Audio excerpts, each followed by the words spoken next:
Hello and welcome. You're watching The Biggest Story Tonight with me, Shavan Sen. Our focus tonight is on the story coming in from Tamil Nadu with the DMK government upping the ante against the centre. DMK says that the centre has not been able to fulfill their promise when it comes to protecting Indian fishermen. 21 Indian fishermen have now been arrested by Sri Lanka. Once again, DMK raising concerns about the condition of Indian fishermen. On the other hand, Tamil Nadu BJP has taken on Chief Minister M.K. Stalin. All this and much more on this edition of The Biggest Story Tonight. But up first, these are the headlines we are tracking for you at this hour. Exclusive documents accessed by Republic reveals that Pakistan funded India haters POK visit in 2022. Biden administration says it will continue to call for those involved in 26/11 attacks to be brought to justice. Journalist murdered in Bihar's Araria. Gruesome rape in Rajasthan's Dausa. Big questions over law and order. Stalin government hits out at Congress government in Karnataka over the Kaveri water, says will fight for every drop of water. Death toll due to rain-related tragedies in Himachal mounts to 74. Rescue and evacuation efforts continue. 5 days before moon touchdown, ISRO releases latest visuals captured by Chandrayaan-3.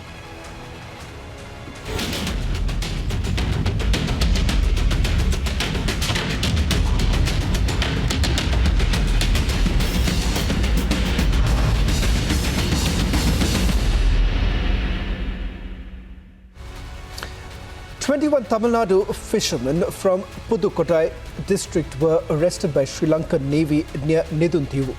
Now, 2 days ago, 9 fishermen were arrested from the same Nadu area. Families have now requested action from Centre for immediate release of the arrested fishermen. In fact, DMK has taken on the centre, saying that the centre has essentially been unable to fulfill their promises.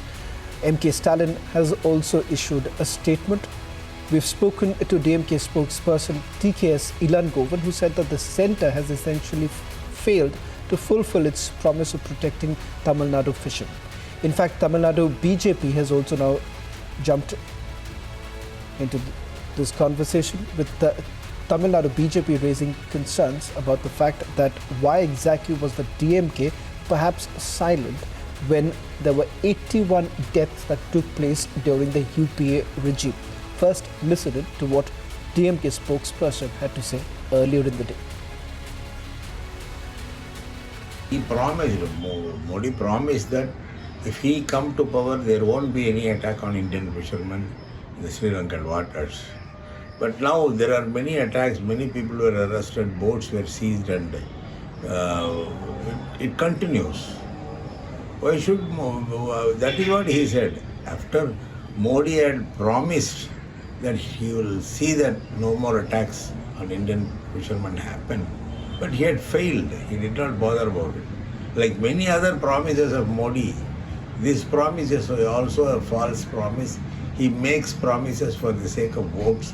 He does not carry out anything. He does not try to talk to the Sri Lankan government and put an end to the attack on Indian fishermen.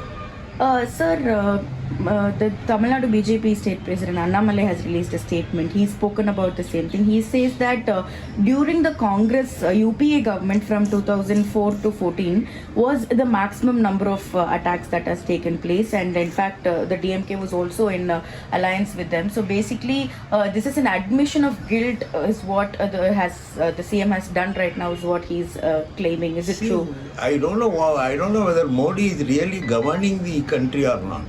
He is the Prime Minister. When he is the Prime Minister and we ask the Prime Minister to put an end to the attack on Indian fishermen, he should respond by action. But what Modi does and what his chamchas do is to reply to the charges.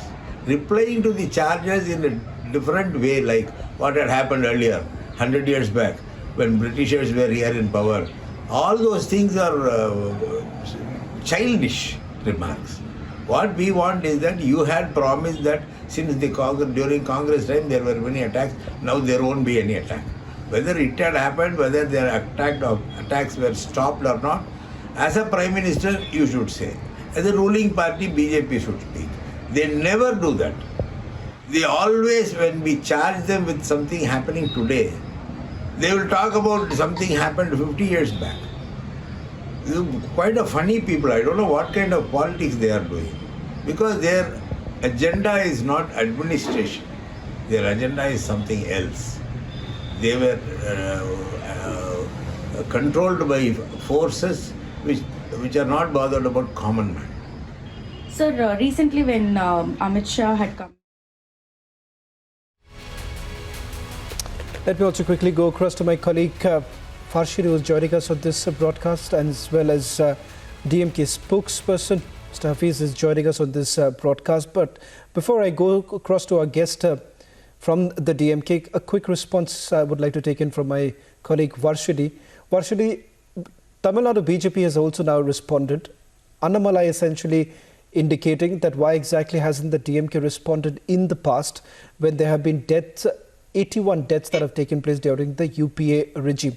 I'll take that question to the DMK spokesperson right now. Mr. Hafiz, this is what the Tamil Nadu BJP chief Annamalai had to say. 81 deaths took place during the UPA regime.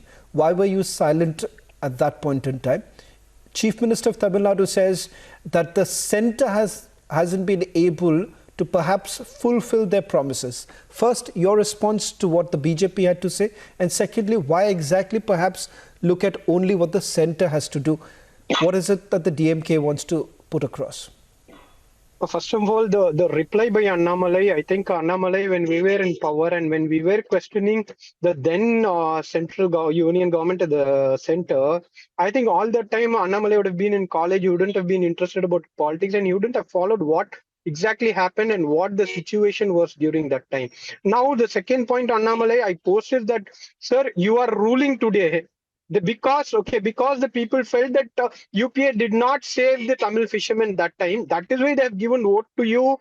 They have made you ministers, and it is your late leader, Shri Sushma Swaraj, came to Rameswaram and said that no, let fishermen die. She will get back Kashativu from the Sri Lankan government and make it a territory of Indian government. So that was the promise that your leaders made to the people of Tamil Nadu, and you got the mandate. Now, in such a scenario, again going and doing whataboutery, the politics of whataboutery, I can understand an opposition party, the party which is not in power, putting allegations on the government is understandable in politics. But here the ruling dispensation is again going back and, charging that what happened in your government. That is why people felt that things were not right in that government. That is why they voted you. And again, if you're going to quote the same thing, that means that seriously you don't have a logical answer and a responsible answer to the allegations. That is what we feel. And coming to what my தலைவர் said today, see, these are all promises you said you will do to the people of Tamil Nadu and for the welfare of Tamil Nadu fishermen. Today, despite the fact, leave alone being arrested, Tamil Nadu fishermen being arrested in international waters, there are allegations by Tamil Nadu fishermen that the Sri Lankan Navy is intruding into Indian waters, destroying the boats of the Tamil Nadu fishermen and arresting, assaulting them and harassing them. And in middle of the sea, if they turn to help from the Indian authorities, the Indian Navy, they are not seen in Indian waters. The patrolling has come down. No, to the extent that last October, there was some accidental misfire by Indian Navy on a Tamil Nadu fisherman. That is the scenario.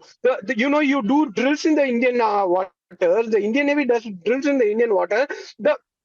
There is no patrolling. The Tamil Nadu fishermen are not informed about those drills. There are accidental firing. What does this all show? The lack of coordination between the Navy and the fishermen. That is a very proof that how serious that issue is being handled. Now, for political reasons, now you know what happens every time. This has become a routine on the part of the Chief Minister of Tamil Nadu to write letters to the Union government, to the external minister, saying, sir, listen, we have the Tamil Nadu fishermen who went missing, allegedly arrested by Sri Lankan fishermen. Please release them. When they are released, only they are released. Their boats, their nets, all the fishing materials are either destroyed or confiscated by the Sri Lankan government and led for auction in Sri Lankan land.